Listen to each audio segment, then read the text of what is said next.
Hello বন্ধুরা, আসসালামু আলাইকুম। আজ রান্না করে দেখাবো গরুর মাংস। আমার কাছে তো মনে হয় গরুর মাংস সবথেকে রান্না করা সবথেকে বেশি সহজ। যদি রান্নাটা হয় এভাবে তবে তো আরও কথাই নেই।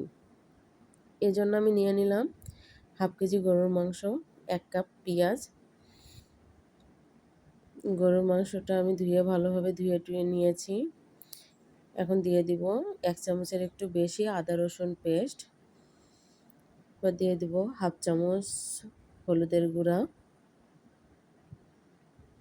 1 চামচ লবণ, 1 চামচের একটু কম আছে। লবণ এবং মরিচের গুঁড়া এটা আপনাদের টেস্ট অনুযায়ী দিবেন। অনেক সময় সব মরিচের গুঁড়ায় ঝালের পরিমাণ একরকম থাকে না, সেটা বুঝে দিতে হবে। আমি এখানে 1 চামচের একটু বেশি মরিচের গুঁড়া নিয়েছি। এবার দিয়ে দিব কাঁচা জিরা গুঁড়া 1/2 চামচ।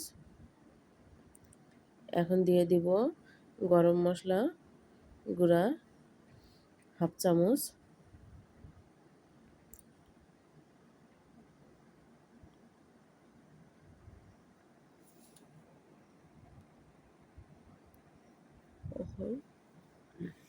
যদি রান্নাটা ভালো লেগে থাকে তো অবশ্যই লাইক কমেন্ট করে এবং চ্যানেলটি সাবস্ক্রাইব করে পাশে থাকবেন।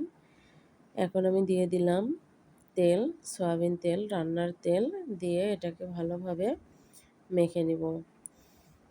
এই মাংসটার টেস্ট কিন্তু আপনার এই মাখানোতেই আসবে। খুব ভালোভাবে এটাকে মেখে রেখে দিতে হবে। এই মাংস রান্না করার এটাই হচ্ছে আসল পদ্ধতি আর কি। এবার আমি এটাকে 40 মিনিটের জন্য রেখে দিয়েছিলাম। এরপর চুলায় প্যান বসিয়ে মেখে রাখা মাংসগুলো আমি দিয়ে দিলাম। দিয়ে এটাকে ভালোভাবে অল্প হিটে এটাকে রান্না করে নিব প্রথমে। এভাবে কষিয়ে নিব। এখনই পানি দেওয়া যাবে না। এ পর্যায়ে আমি পানি দিয়ে দিব। 2 কাপ গরম পানি দিয়েছিলাম।